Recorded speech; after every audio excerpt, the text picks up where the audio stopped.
yeah, we've been talking to our team all week about how each game kind of stacks. So, like, you start the season with North Dakota, and then you go to Xavier, and then you get Canisius, and we were supposed to have Western Michigan, which I thought we prepared really well for. And they all kind of lend themselves to the same kind of preparation. Like they do similar things. And so our goal is to stack the skills on top of each other so that they learn from previous mistakes and kind of pay it all forward. And against Canisius, we didn't have very good poise in the last 5 minutes. And we talked about that, and we talked about how to improve it. And I thought you saw a lot of moments that contained some poise. I wasn't aware of what the runs were. I just knew that we were getting stops and we were executing what we wanted to do. But I think Northern is a really, really good team. I mean, they've got some good wins under their belt. They're a great shooting team, and defensively today, I know that they ended up shooting 43% from the floor, but, I mean, we held them to 4 made threes, and they average almost 12 a game. So I'm just so proud.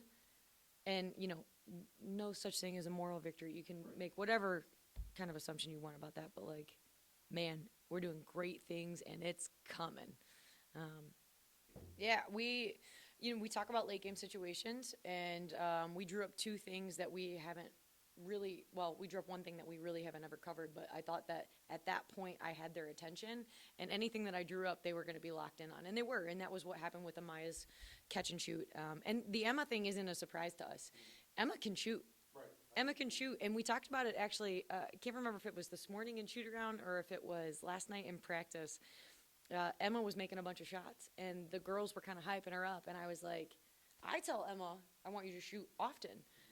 That confidence has to come from you guys as teammates, so they really gave it to her, and I felt like if we could have gotten a better look out of that box set, maybe her last attempt didn't have to be so off balance, but it still went in. But yeah, Emma can shoot it. She's got really good balance out there, and that only helps our offense because we've got good guards that can get downhill. And so the more we can find a way to knock down some outside jump shots, the better.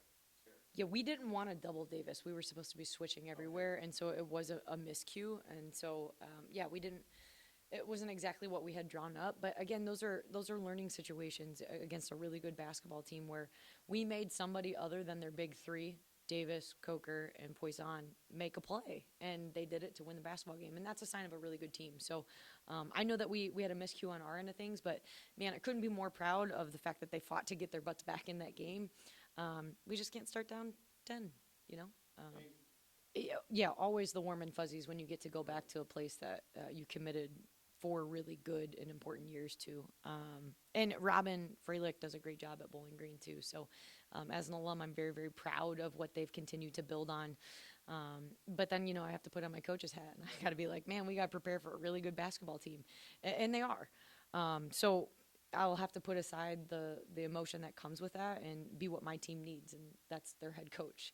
And hopefully they can, not look at the pictures of me with less wrinkles and less gray hair and all those good things. But I just think Bowling Green presents a different set of problems for us than some of the other teams that we face. But they shoot the ball, they run really hard, they press, and they're going to put a lot of pressure on us. So I can't be too warm and fuzzy for too long. Right.